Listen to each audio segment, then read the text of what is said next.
বিসমিল্লাহির রহমানির রহিম। সম্মানিত দর্শক, আজ আমরা আলোচনা করব কত তারিখে নবী করিম সাল্লাল্লাহু আলাইহি সাল্লামের জন্ম হয়েছিল। জন্ম তারিখের ক্ষেত্রে চারটি বিষয় মুখ্য হয়ে থাকে: বছর, মাস, বার ও তারিখ। আমরা এই ধারাবাহিকতায় নবীজি সাল্লাল্লাহু আলাইহি সাল্লামের জন্ম তারিখ বিষয়ক বিবরণগুলো অতি সংক্ষেপে জানবো ইনশাআল্লাহ। জন্ম তারিখের ক্ষেত্রে যে চারটি বিষয় মুখ্য হয়ে থাকে তার মধ্যে এক নম্বর হলো বছর, অর্থাৎ কোন বছর নবী করিম সাল্লাল্লাহু আলাইহি সাল্লাম জন্মগ্রহণ করেছেন। রাসূল সাল্লাল্লাহু আলাইহি সাল্লাম আমুল ফিল তথা ইয়েমেনের বাদশাহ আবরাহা বিশাল হস্তি বাহিনী নিয়ে কাবাগর ধ্বংসের উদ্দেশ্যে আগমন করলে পরিণামে আল্লাহ তাআলা তাদেরকে আযাব দিয়ে ধ্বংস করে দেন। এই ঘটনা যে বছর ঘটেছিল সেই বছর রাসূল সাল্লাল্লাহু আলাইহি সাল্লাম জন্মগ্রহণ করেন। হযরত কাইস ইবনে মাখরামা রাদিয়াল্লাহু তাআলা থেকে বর্ণিত, তিনি বলেন, উলিদতু আনা ওয়া রাসূলুল্লাহ সাল্লাল্লাহু আলাইহি ওয়াসাল্লাম আমুল ফিল, আমি এবং রাসূল সাল্লাল্লাহু আলাইহি ওয়াসাল্লাম দুজনেই আমুল ফিলে জন্মগ্রহণ করেছি। তবে বছরের কোন সময় নবীজি সাল্লাল্লাহু আলাইহি ওয়াসাল্লাম জন্মগ্রহণ করেছেন তা নিয়ে কয়েকটি মত পাওয়া যায়। কারো কারো মতে এই ঘটনার 30 দিন পর তিনি জন্মগ্রহণ করেন, আবার কারো মতে 40 দিন পর, আবার কারো মতে 50 দিন পর। ইমাম ইবনে কাসির রাহিমাহুল্লাহ তাআলা বলেন, ওয়া হুয়া আশহার, এটাই অধিকাংশের মত, অর্থাৎ হস্তি বাহিনী ধ্বংসের 50 দিন পর নবীজি সাল্লাল্লাহু আলাইহি সাল্লাম জন্মগ্রহণ করেছেন। 2 নম্বর যে বিষয়টা মুখ্য হয়ে থাকে সেটা হলো মাস, অর্থাৎ কোন মাসে নবী করিম সাল্লাল্লাহু আলাইহি সাল্লাম জন্মগ্রহণ করেছেন। নবীজি সাল্লাল্লাহু আলাইহি সাল্লাম রবিউল আউয়াল মাসে জন্মগ্রহণ করেছেন। এই ব্যাপারে অধিকাংশ ঐতিহাসিকগণ একমত পোষণ করেছেন এবং এটি প্রসিদ্ধ বিশুদ্ধ বিমত। ইমাম ইবনে কাসির রাহিমাহুল্লাহ বলেন, সুম্মাল জমহুরু আলা আন্না যালিকা কানা ফি শাহরিন রবিউল আউয়াল, অর্থাৎ নবী করিম সাল্লাল্লাহু আলাইহি সাল্লামের জন্ম হয়েছিল রবিউল আউয়াল মাসে। তৃতীয় যে বিষয়টা মুখ্য হয়ে থাকে সেটা হলো বার, অর্থাৎ কি বারে নবী করিম সাল্লাল্লাহু আলাইহি সাল্লাম জন্মগ্রহণ করেছেন। ইবনে আব্বাস রাদিয়াল্লাহু তাআলা আনহুর বর্ণনা, তিনি বলেন, রাসূলুল্লাহ সাল্লাল্লাহু আলাইহি সাল্লাম সোমবার দিন জন্মগ্রহণ করেছেন। চতুর্থ যে বিষয়টা মুখ্য হয়ে থাকে সেটা হলো তারিখ, অর্থাৎ কোন তারিখে নবী করিম সাল্লাল্লাহু আলাইহি সাল্লাম জন্মগ্রহণ করেছেন। নবীজি সাল্লাল্লাহু আলাইহি সাল্লামের জন্ম রবিউল আউয়াল মাসে হয়েছিল এবং তা সোমবার দিন ছিল, এই বিষয়টি মোটামুটি নিশ্চিত। তবে কত তারিখ হয়েছে এই বিষয়টিতে অনেক মতপার্থক্য রয়েছে। ইতিহাসের প্রসিদ্ধ কিতাব আল বিদায়া ওয়ান নিহায়া এর 2য় খণ্ডের 282 নম্বর পৃষ্ঠায় রাসূলুল্লাহ সাল্লাল্লাহু আলাইহি সাল্লামের জন্ম তারিখ কবে এ সম্পর্কে 7টি মত উল্লেখ করা হয়েছে। 1 নম্বর রবিউল আউয়ালের 2 তারিখ, 2 নম্বর রবিউল আউয়ালের 8 তারিখ, 3 নম্বর রবিউল আউয়ালের 10 তারিখ, 4 নম্বর রবিউল আউয়ালের 12 তারিখ, 5 নম্বর রবিউল আউয়ালের 17 তারিখ, 6 নম্বর রবিউল আউয়ালের 8 দিন বাকি থাকতে 7 নম্বর রমজান মাসের 12 তারিখ। এসব বর্ণনার মধ্যে থেকে হাফেজ ইবনে কাসির রাহিমাহুল্লাহ আল বিদায়া ওয়ান নিহায়ার মধ্যে 2, 8 এবং 12 তারিখের কথা গুরুত্বের সাথে উল্লেখ করেছেন। তাই আমরা শুধু এই 3টি তারিখ নিয়ে বিস্তারিত আলোচনা করব ইনশাআল্লাহ।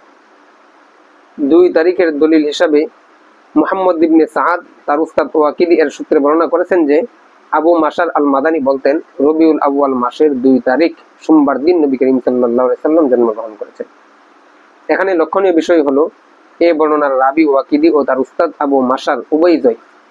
রিজাল শাস্ত্রের প্রসিদ্ধ ইমাম হাফেজ ইবনে হাজার আসকালানী রাহিমাহুল্লাহ ওয়াকিদি সম্পর্কে বলেন, প্রশস্ত জ্ঞানের অধিকারী হওয়া সত্ত্বেও তিনি মাতরুক তথা পরিত্যাজ্য। আর আবু মাশার সম্পর্কে বলেছেন, ওয়া যায়িফুন, সে যায়িফ। অতএব 2 তারিখের বর্ণনাটির বর্ণনাকারীরা মাতরুক এবং যায়িফ হওয়ায় এই মতটি গ্রহণ করা গেল। 8 তারিখের দলিল হিসাবে ইমামুল মাগাজি ইবনে ইসহাক বলেছেন, নবীজি সাল্লাল্লাহু আলাইহি সাল্লামের জন্ম হস্তি বাহিনীর বছর হয়েছিল। এটি জমহুরের নিকট প্রসিদ্ধ বিমত।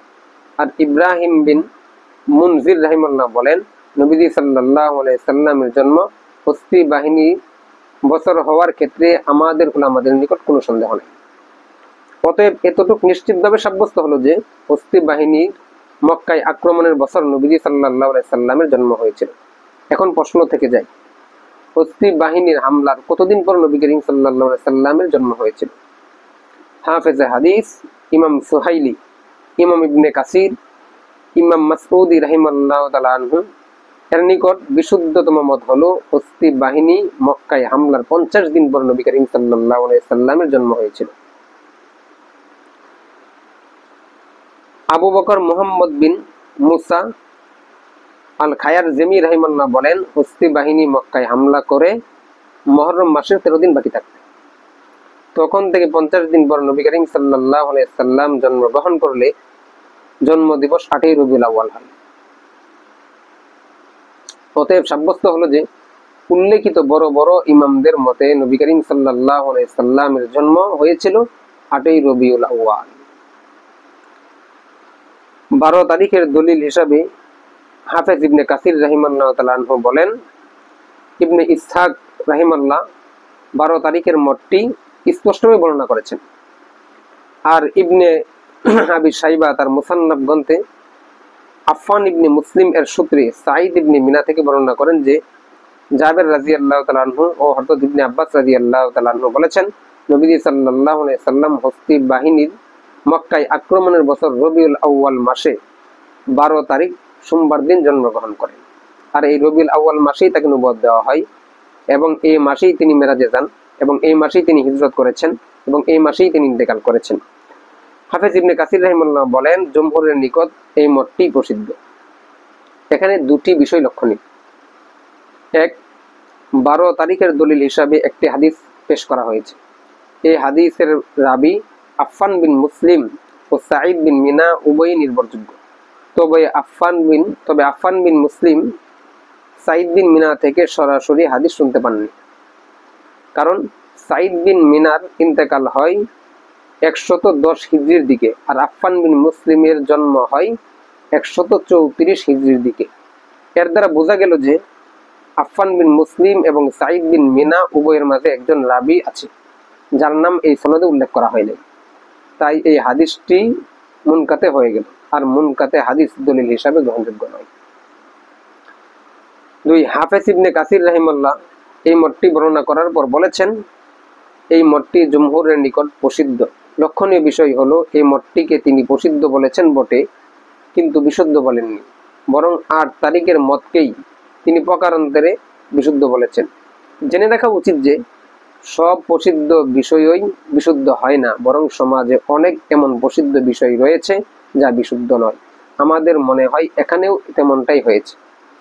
যাই হোক, উপরোক্ত আলোচনা দ্বারা এই কথা সাব্যস্ত হলো যে বড় বড় মুহাদ্দিস, ইমাম ও ঐতিহাসিকগণের মতে নবী করিম সাল্লাল্লাহু আলাইহি সাল্লাম